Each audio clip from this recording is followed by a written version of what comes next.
सम्मानित मंच, आज का ये जो दिन है और इस ब्रह्म भूमि में ये 5 साल में एक दिन ये अवसर आता है कि हम हमारा प्रतिनिधि चुनने जाते हैं। और अब जो हमारा लक्ष्य है, हमारे सामने हमारे प्रतिनिधि भी आ गए हैं, पिछली बातें पीछे समाप्त हो गई है, पर लेकिन हमारे को जो व्यक्तित्व और जो इंसान, ऐसा जनसेवक शायद हमारे लोगों के भाग्य से मिलता है। चुनाव 17 लोग लड़ रहे हैं, पर मैं कह सकता हूं, आप सब जानते हैं कि बायती जैसा व्यक्तित्व शायद इस पूरे अजमेर जिले में, क्या पूरे राजस्थान में आप ढूंढो तो नहीं मिल सकता। जैसा इनका जीवन आज तक का रहा है, मैं समझता हूं कि इन्होंने अपना एक पल भी जनता की सेवा के अलावा खर्च नहीं किया होगा। अपने निजी हित के लिए या अपने परिवार के हित के लिए ये आप कभी भी नहीं चले हैं।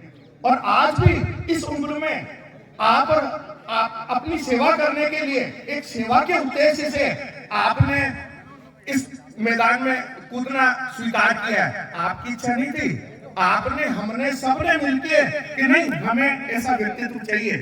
हम ऊब चुके हैं 15 साल से, अब ऐसे उबाऊपन को समाप्त करने के लिए हमें किसका चुनाव करना चाहिए।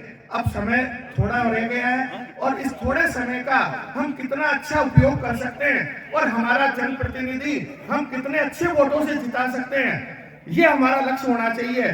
और सबको रात और दिन एक करके तन मन धन से आदरणीय बायती जी को हम ज्यादा से ज्यादा वोटों से जिताएं। मैं तो मेरे पुष्कर की बात करता हूं, पुष्कर नगर की। आपका व्यक्तित्व और आपकी पहचान, निर्दलीय चुनाव लड़ना आसान बात नहीं है, पार्टी केडर नहीं है, पर निर्दलीय आज हम किसी चीज को बेचने जाते हैं ना बाजार में, तो उस प्रोडक्ट की अपनी एक पहचान होती है, तभी उस प्रोडक्ट को कोई खरीदता है। पर लेकिन हमारे सामने ऐसा व्यक्तित्व है जिसको हाथों हाथ जनता ले रही है, बताने की जरूरत नहीं है। केवल बायती जी, अरे बायती जी खड़े हो रहे, अरे बायती जी तो हमारे बीच में पहले भी थे, और बायती जी के पास तो कोई बीजेपी है ना कांग्रेस है। और आप, मैं आज, हम आपको, मैं भी एक 40 साल से सक्रिय राजनीति में हूँ। हम ये चुनाव जो लड़ रहे हैं ना, हमारे क्षेत्र के विकास के लिए, हमारे क्षेत्र को एक ऐसा प्रतिनिधि मिले जो हम सबको साथ लेके चल सके। हम बीजेपी कांग्रेस की बात नहीं करेंगे यहाँ पे, हम हमारे ऐसे प्रतिनिधि को चुनने जा रहे हैं जो हमारे दुख दर्द में आधी रात को भी हमारे बीच में रहे, और ईमानदार व्यक्तित्व का व्यक्ति जिसने कभी भी अपने जीवन में 2 रुपए की रिश्वत या 2 रुपए का कभी स्वार्थ नहीं देखा अपना, उस व्यक्ति को हम चुनने जा रहे हैं। तो हमें तो इस भाग्य से जो ऐसा व्यक्तित्व मिला है, शायद ही भविष्य में भी हम ढूंढे ना, हमारे बीच में से तो नेता पैदा होंगे, पर लेकिन हम जब 15 साल से ऐसे लोगों को देख रहे हैं, तो आज यदि ऐसा व्यक्तित्व जीतता है तो कल आप में से और हमारे बीच में आप आगे चुनाव नहीं लड़ेंगे। जहां तक मेरा सोचना है कि ये इनका आखिरी चुनाव है, तो हम सब मिलके चुनाव लड़ रहे हैं, हम सब बायती हैं।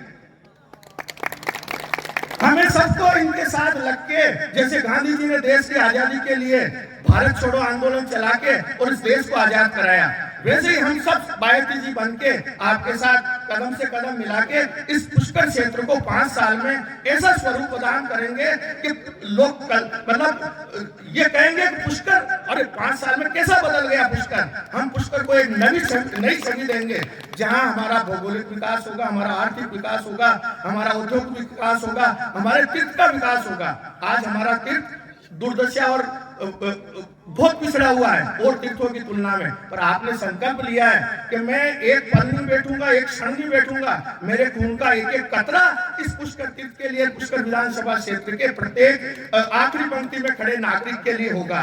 तो मैं तो आप इतने संक्षिप्त शब्दों में आपसे ये कहना चाहता हूँ, देखो ऐसा मौका नहीं आएगा। हम आज यहाँ इकट्ठे हुए हैं तो अपनी ईमानदारी से, निष्ठा से, दिल से यदि हम 10, 12, 15 दिनों में हम लग गए तो हमारा को कोई नहीं हरा सकता।